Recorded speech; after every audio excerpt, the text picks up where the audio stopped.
반갑습니다.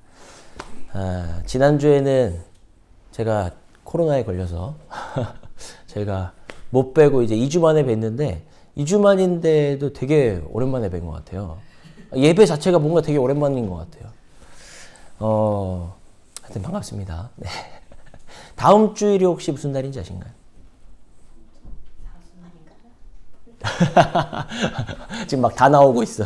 다음 주 종려주일이고요. 그리고 이제 고난주간이 시작됩니다. 그리고 벌써 날짜가 그렇게 됐어요. 그리고 그 다음 주, 그러니까 다다음 주 주일은 이제 부활주일입니다. 되게 벌써 그렇게 됐나 싶죠. 고난주간이 되고 부활주일이 되면은 그동안 저희가 교회에서 뭐 했나요? 뭐 하셨나요? 이렇게 주로 뭘 묵상하나요, 우리가? 네, 예수님, 뭐 십자가, 뭐 이렇게 그런 걸 이제 묵상하는 시간으로 그렇게 삼잖아요. 예수님의 십자가에 대해서 더 특별히 묵상한다는 것은 복음에 집중한다는 겁니다. 복음에 집중하는 시간으로 삼는다는 겁니다. 그런데 이 고난주간을요, 한국 교회가 어떻게 해오는 경향이 있냐면은 사실 저희가 뿌리 깊게 이 유교적인 사상이 이렇게 자리 잡고 있기 때문에 우리가 예수님을 믿어도 그런 것들이 사실 그런 것들로부터 완전히 자유로울 수는 없습니다. 저희가 가지고 있는 문화 자체가 그런 문화이기 때문에. 그래서 고난주간 하면은 보통 뭘 떠올리냐면 어떤 분위기냐면 7일장을 지내요. 장례식처럼 이 고난주간을 우리가 그렇게 보냅니다. 근데 사실은 고난주간을 그렇게 보낼 필요는 없거든요. 예수님 벌써 이미 부활하셨는데, 예수님은 이미 부활하셨는데, 우리가 다시 한번 7일장을 지내요. 그래서 막 그때가 되면은 완전히 장례식 치르는 것처럼, 그래서 조금, 그러니까 고난주간이다 했을 때는 그때를 오히려 뭔가 장례식을 치르는 그런 마음으로 보내야 된다라기보다는, 그때는 조금 더 특별히 복음에 집중하는 시간이다. 그렇게 생각하시는 게 오히려 더 건강한 신앙에 도움이 될 것 같습니다.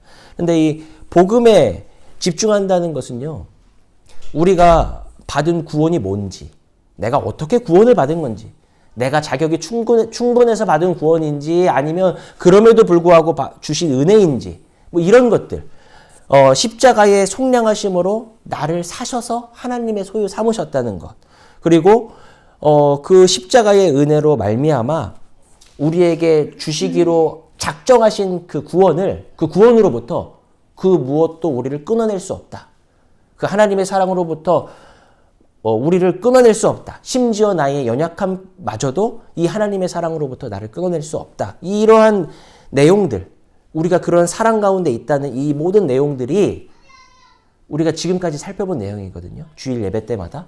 이런 것들을 우리가 기억하고 생각하고 묵상하는 것이 바로 복음에 집중하는 겁니다, 이게. 그래서 복음에 집중한다는 게, 예수님 십자가, 얼마나 아프셨을까. 이거 그러면서 나도 같이 고통스러워하고 나를 이렇게 이렇게 괴롭게 만들고 그런 것이 복음에 집중하는 것이 아니라 나에게 주신 그 은혜, 그 구원에 대해서 더 깊이 생각하고 묵상하고 감사하며 찬송하는 시간이 바로 복음에 집중하는 건데, 그런데 이렇게 복음에 집중하려면요, 복음이 뭔지를 알아야 돼요.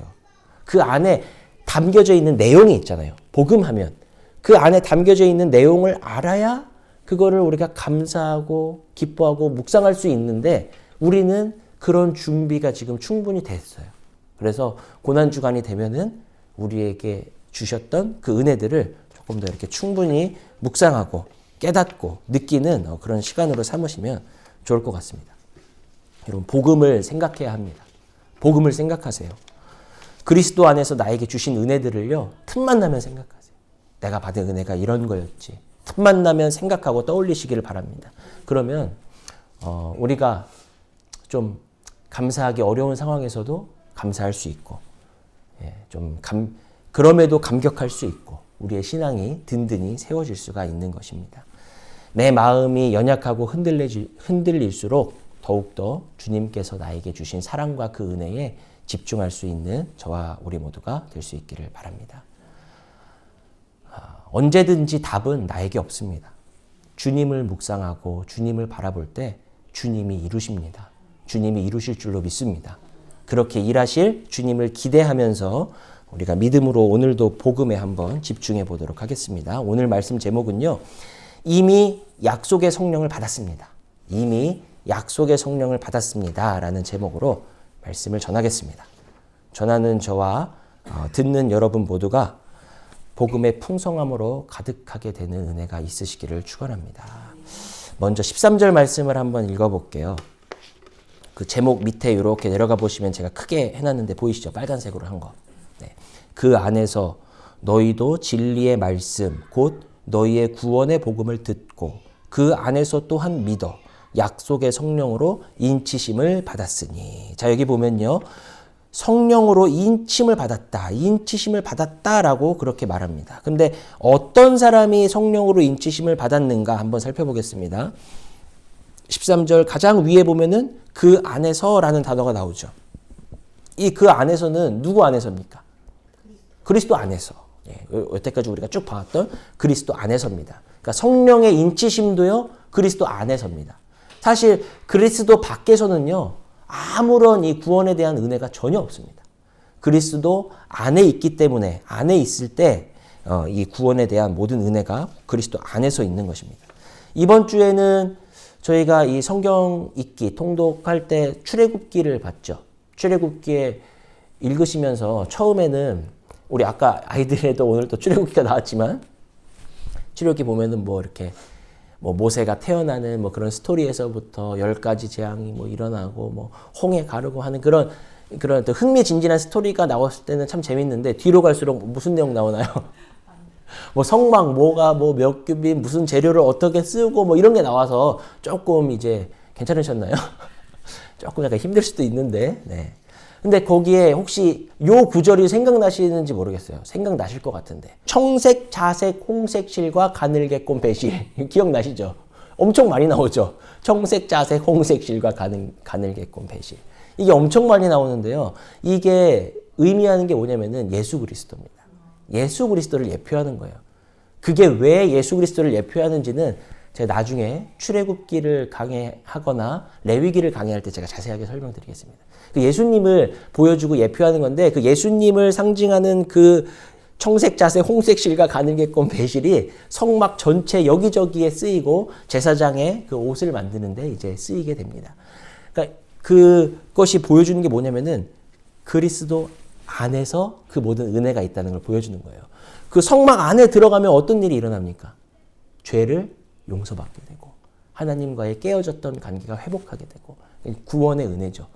그러니까 이 구원의 은혜가 어디 안에서 일어나는가? 성막 안에서. 그리스도 안에서 이 일들이 일어난다는 것을 보여주는 굉장히 좋은 교보제가 바로 이 성막인 거예요. 성막에는 문이 딱 하나 있습니다. 후문이 없어요.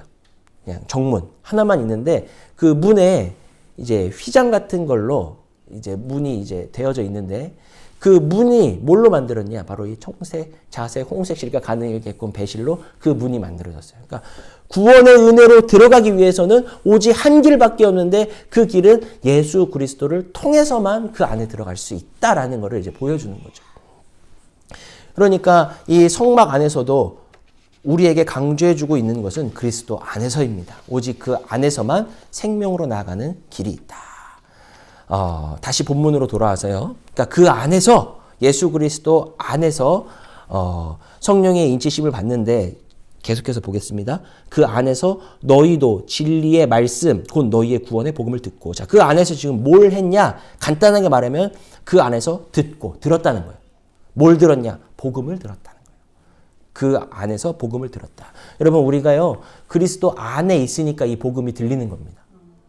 그리스도 밖에 있으면요 아무리 복음을 들어도 들리지가 않아요. 우리가 복음을 들었을 때 들리는 이유는 우리를 그리스도 안에 있게 하셨기 때문에 우리가 복음을 들었을 때 들리게 된 것이죠. 그래서 그 안에서 너희가 복음을 들었고 그리고 나서 아래 보시면요 그 안에서 또한 믿어. 그러니까 정리하면은 그 안에서 너희가 듣고 믿었다는 거예요. 뭘요? 복음을. 예수 그리스도에 대한 이 복음을 너희가 듣고 믿었을 때 그때 동시적으로 약속의 성령으로 인치심을 받았다는 겁니다. 우리가 복음을 듣고 믿었을 때 여러분 복음을 듣고 믿으셨죠? 그 믿음을 고백했기 때문에 교회 공동체 속에서 공식적으로 여러분의 믿음을 고백했고 어떻게 세례 받으셨는지 모르겠지만 옛날에는 이제 목사님들이 좀 이제 집사님이 약간 특이한 경우긴 하지만 원래 목사님이나 뭐 담당 교역자가 그거 잘 공부했나 체크하는데 그거 하셨나요? 시험 보는 거? 그거 왜 있잖아요. 세례 책 보고서 이렇게 뭐 문답하는 거. 세례 문답. 그러니까 저는 되게 제가 어렸을 때 다니던 교회는 목사님이 되게 무서운 목사님이셨어요. 엄청 나이가 많으신 할아버지 목사님이셨는데 이렇게 막 다정다감하고 그런 게 아니라 막 애들 있으면 혼내시고 막 그런 스타일이셨는데 이걸요, 제가 아직도 기억이 나요. 그 문답식을 토요일 날 했는데 비 오는 날이었어요. 몇 개를 물어봤는데 제가 못 외우고 틀린 거예요. 비 오는데 밖에다 세워놓고 다시 공부하고 들어오라고. 그래서 거기서 무서운 목사님이 이렇게 막 다시 공부했던 그런 기억이 나요. 그래서 결국은 그게 뭘 확인하는 작업이냐면은 이 사람에게 정말로 믿음이 있는가. 그거를 확인하고서 공식적으로 교회가 세례를 주는 거예요. 이 사람은 우리가 이렇게 문답식을 하고 여러 그 공동체 앞에서 자신의 믿음을 고백했으므로 우리는 이 사람에게 세례를 줍니다. 그러니까 우리는 이미 공동체 앞에서 복음을 듣고 믿었다는 것을 확인받은 사람들이기 때문에 세례를 받았습니다. 우리는 이미 다 듣고 믿었어요. 그러면 성령의 인침을 받았습니까? 못 받았습니까?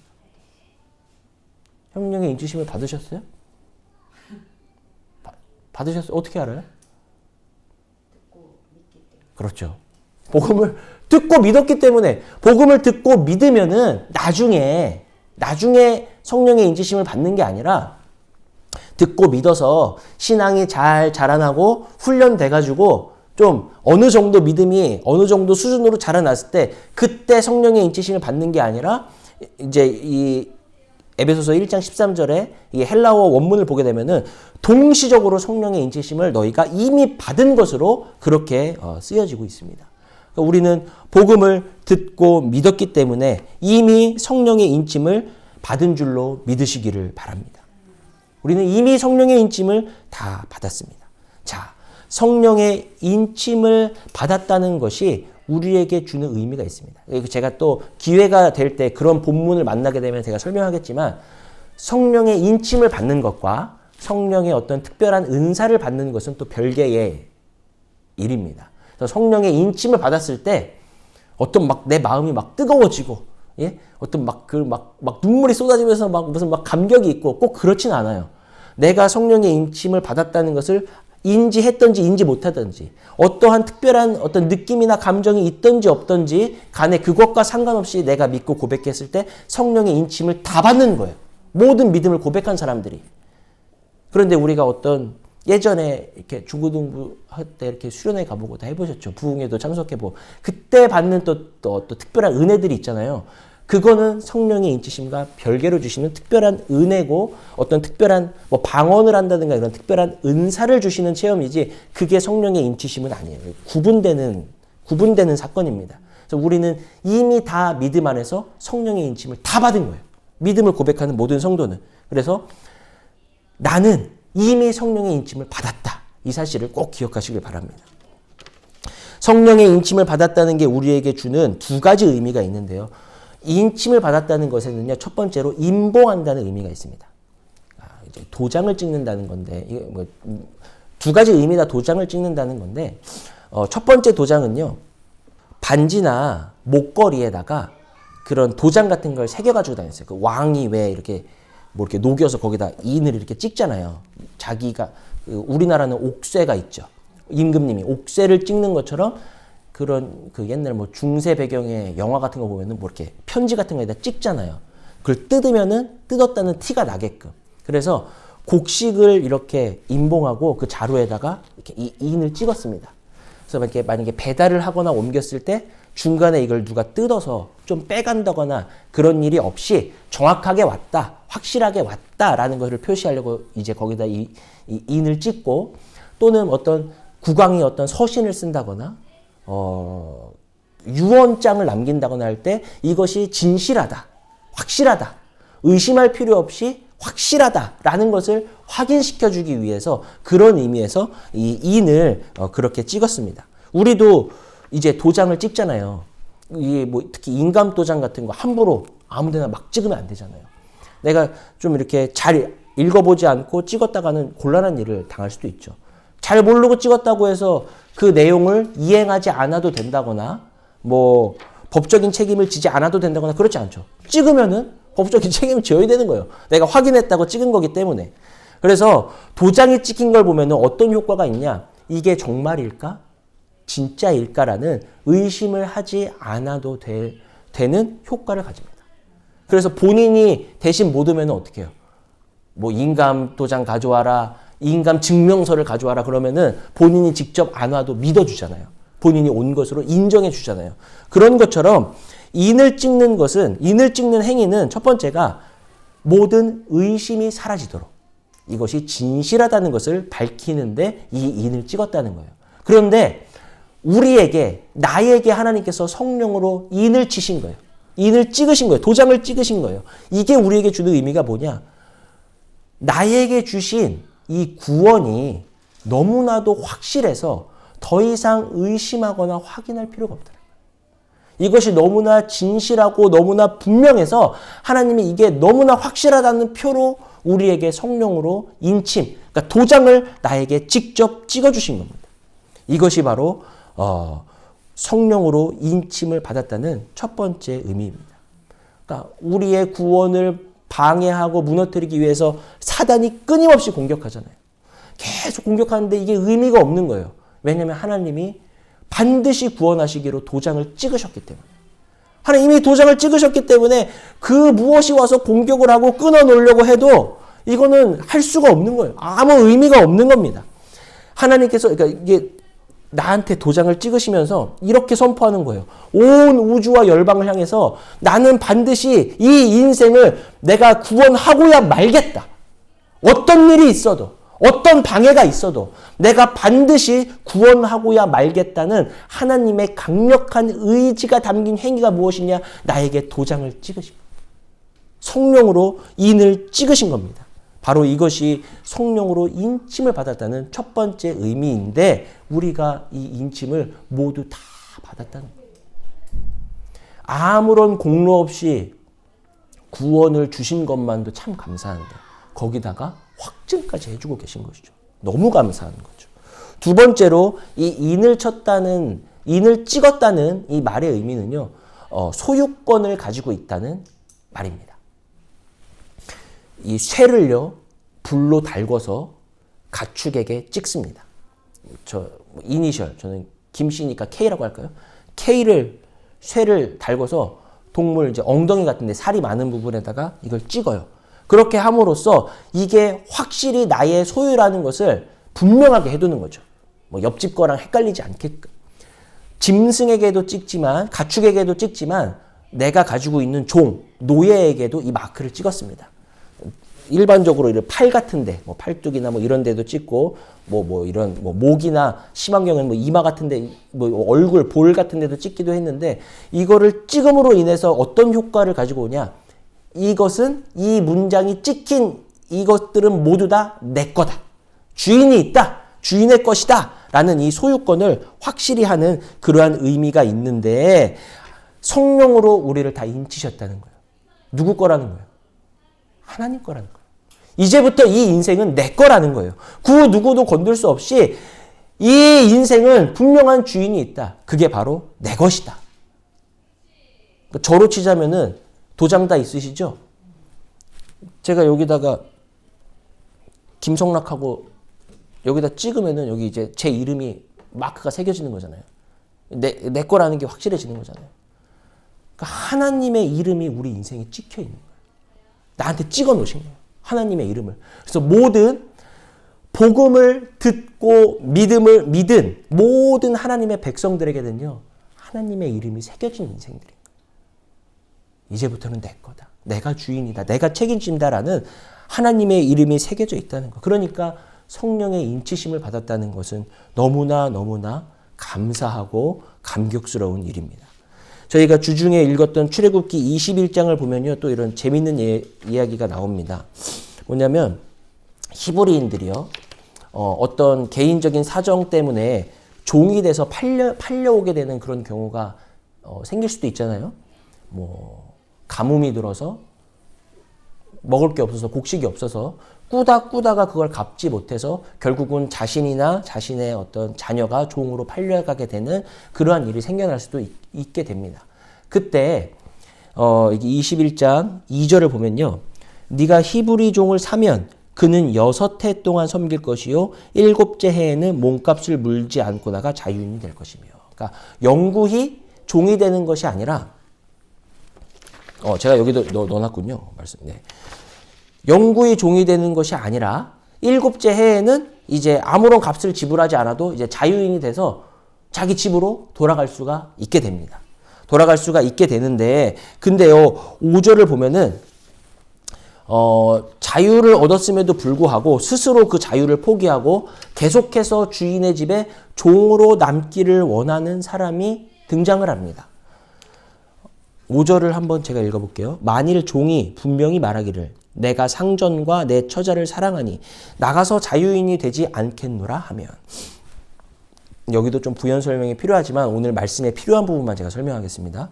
자, 자유인이 되지 않겠다고 말하는데 그 이유가 뭐냐? 가장 그냥 핵심적인 이유가 뭐냐? 사랑하기 때문입니다. 사랑하기 때문에. 그러면 어떤 주인이어야 종이 주인을 사랑할 수가 있을까요? 직장인들이 모이면은 다 이렇게 상사 욕을 하고 상사 흉을 보더라고요. 모든 상사를 욕하는 게 아니라 꼭 뭐 이렇게 한 명씩 있다면서요. 그런 사람이. 그래서 야, 뭐 누가 뭐 어쨌어, 뭐가 어쨌어 하면서 얘기하는데, 여러분 직장 상사도 그렇게 욕을 하는데 종과 주인이에요. 종과 주인, 상전이죠. 아니, 주인이 어떻게 해줘야 이 종이 주인을 사랑할 수가 있겠습니까? 맨날 때리고 욕하고 굶기고 학대하고 그런 주인이라면 종이 이 주인을 사랑할 수 있겠습니까? 아마 이 7년째 되는 날만 기다렸다가요, 뒤도 안 돌아보고 막 할렐루야를 외치면서 갈 것 같아요. 아니, 이렇게 학대했던 주인이라면은 그냥 가는 게 아니라 그동안 참아왔던 그 울분, 그 저주를 막 다 쏟아붓고 내가 너 잘 되나 두고 보자 막 그러면서 저주를 쏟아붓고 갈 겁니다. 그런데 그게 아니라 주인의 집에 남겠다는 거예요. 주인을 사랑해서. 이 주인이 지난 6년 동안 이 종을 어떻게 대했겠습니까? 사랑해 준 거예요. 짐승처럼 가축처럼 대하는 것이 아니라 아들처럼 대해준 거예요. 아껴준 거예요. 비록 그 사람의 어떤 사정과 형편이 있어서 우리 집에 종으로 팔려왔지만 그를 불쌍히 여기고 그를 잘 그렇게 돌봐주고 아껴준 겁니다. 그래서 7년째가 됐을 때 자유의 몸이 될 수 있었지만 이 종은 이렇게 말하는 거예요. 내가 내 주인을 사랑합니다. 내가 내 주인의 집을 사랑합니다. 그래서 이 집을 떠나지 않고 내 평생 주인의 집을 섬기는 자가 되고 싶습니다. 여러분, 이 고백이 누구의 고백이냐면요, 바로 모든 그리스도인의 고백입니다. 하나님께서 우리를 먼저 사랑해 주셨죠. 친히 먼저 찾아와 주셔서 십자가에 친히 달리심으로 생명을 우리에게 주기까지 우리를 그렇게 사랑하셨습니다. 그리고 우리에게 하나님의 사랑이 얼마나 크고 넓은지를 먼저 보여주시고 그 사랑을 우리에게 말씀해 주시면서 이제 그 복음을 듣고 하나님의 사랑에 대해서, 예수 그리스도에 대해서 우리가 알고 그 복음을 들었을 때 나도 하나님을 사랑합니다. 내가 그 하나님을 내 평생의 주인으로 섬기기를 원합니다. 그래서 우리는요, 다 스스로 종된 자들입니다. 그게 바로 복음을 믿었다는 거예요. 안 믿었을 수도 있거든요. 안 믿었으면 우리는 하나님을 주인이라고, 주님이라고 고백하지 않아도 되거든요. 근데 우리가 그 복음을 듣고 믿은 거예요.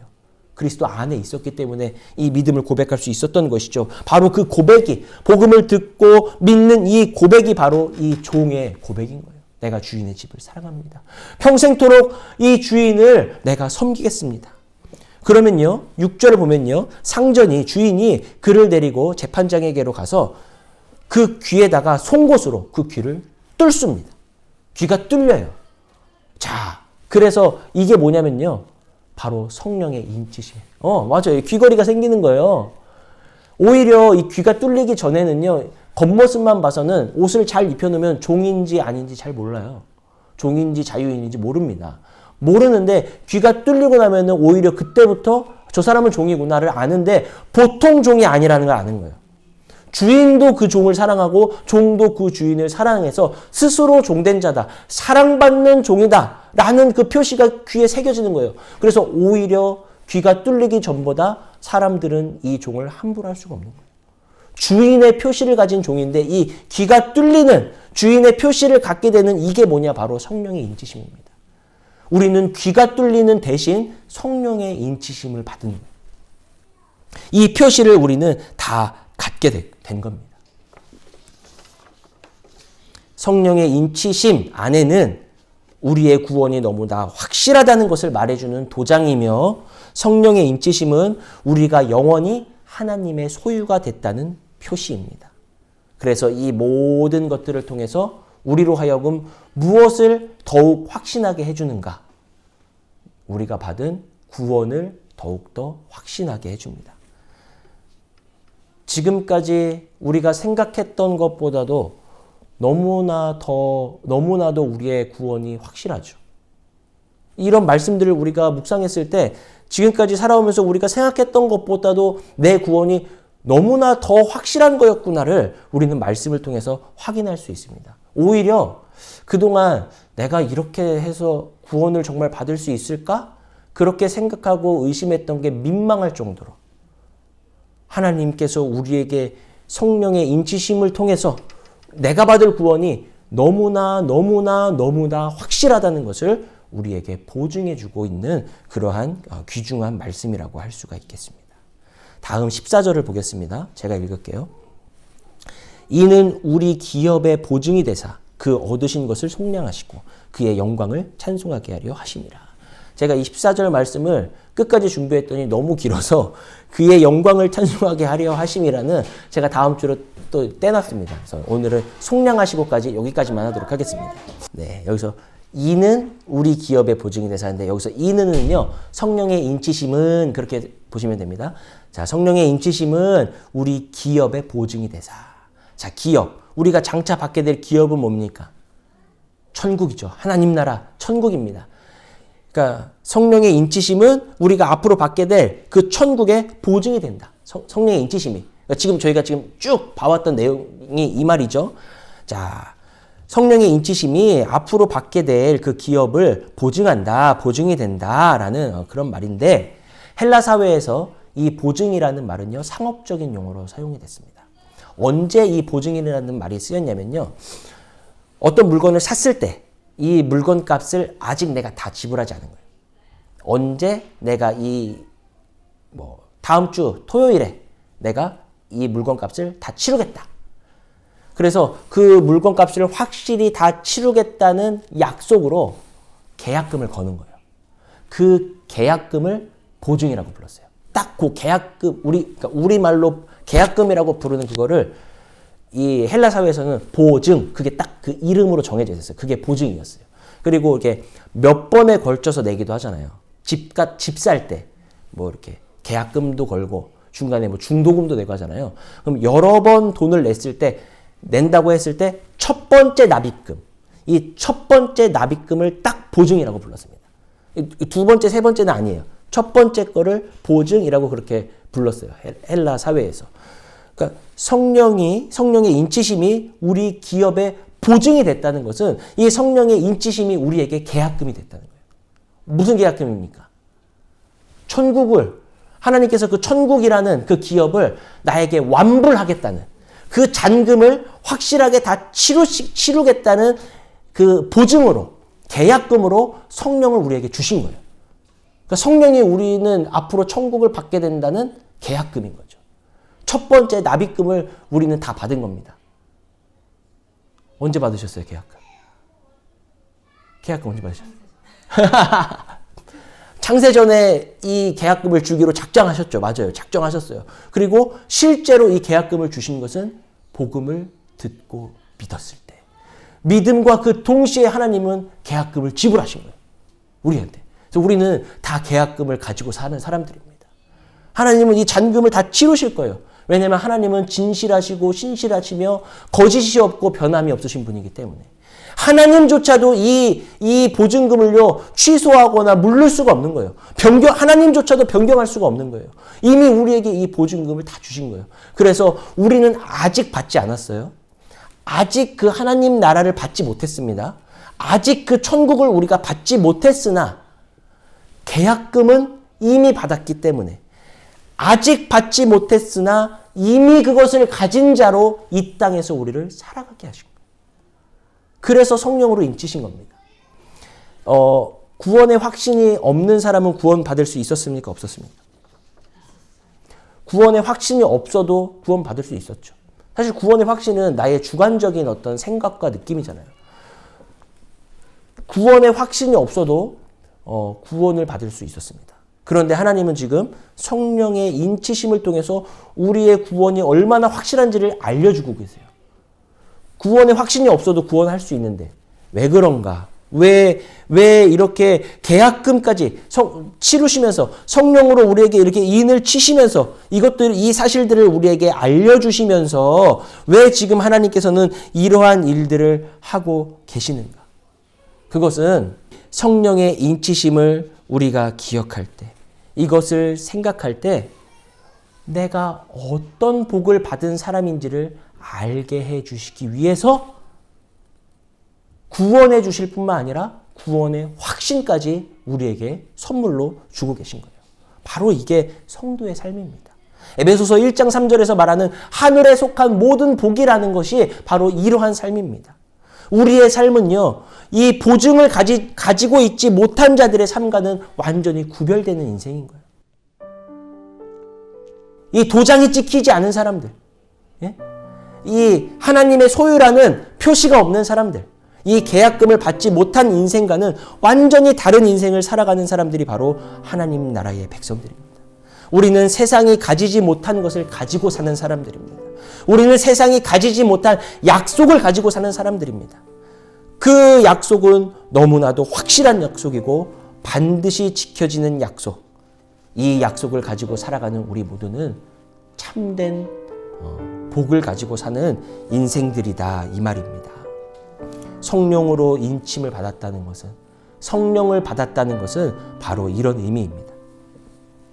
여러분, 이 성령의 인치심을 통한 구원의 확신을 가지고서 살아갈 수 있으시기를 바랍니다. 그래서 성령이 내 안에 있다는 사실을 우리가 깊이 묵상할 때 우리는 힘과 용기를 얻게 됩니다. 하나님을 묵상하는 거죠. 내 안에 계신 하나님을 묵상하는 거예요. 성령이 내 안에 내주하시는 거예요. 머무시고 거하시는 거예요. 성령 하나님이 내 안에 지금도 계시고 영원토록 계시는 거예요. 보증으로서 우리 안에 계신다는 겁니다. 그래서 내 안에 계신 하나님을 우리가 깊이 생각할 때 우리는 절망스럽고 실패 속에서도 두렵고 불안할 때도 내 안에 계신 성령님을 우리가 깊이 생각할 때 우리는 새 힘을 얻을 수가 있다. 내 마음이 흔들리고 요동치고 어디로 가야 할지 막막한 그러한 상황 속에서도 내가 하나님의 소유로 살아가고 있다는 그것을 기억할 때 다시 일어설 수 있는 용기를 얻을 수가 있다라는 것입니다.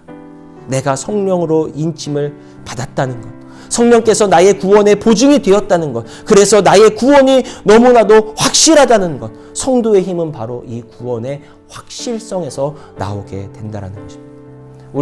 우리가 이제 다시 한 주를 세상 속으로 나아가 가정으로 돌아가 한 주를 살아갈 텐데 여러분, 내 안에 계신 하나님을 깊이 생각하고 묵상하시기를 바랍니다. 내 마음이 지칠 때, 포기하고 싶을 때, 길을 잃었을 때, 두려움이 엄습할 때, 오늘 말씀을 기억하시면서 내 안에 계신 성령님을 더욱더 깊이 생각하고 묵상할 수 있으시기를 바랍니다. 하나님께서 그 하나님을 묵상할 때 또 하루를 감당할 수 있는 힘을 분명히 우리에게 만나와 같이 비같이 내려주실 줄로 믿습니다. 하나님의 은혜를 누리는 복된 한 주가 되시기를 주의 이름으로 축원합니다.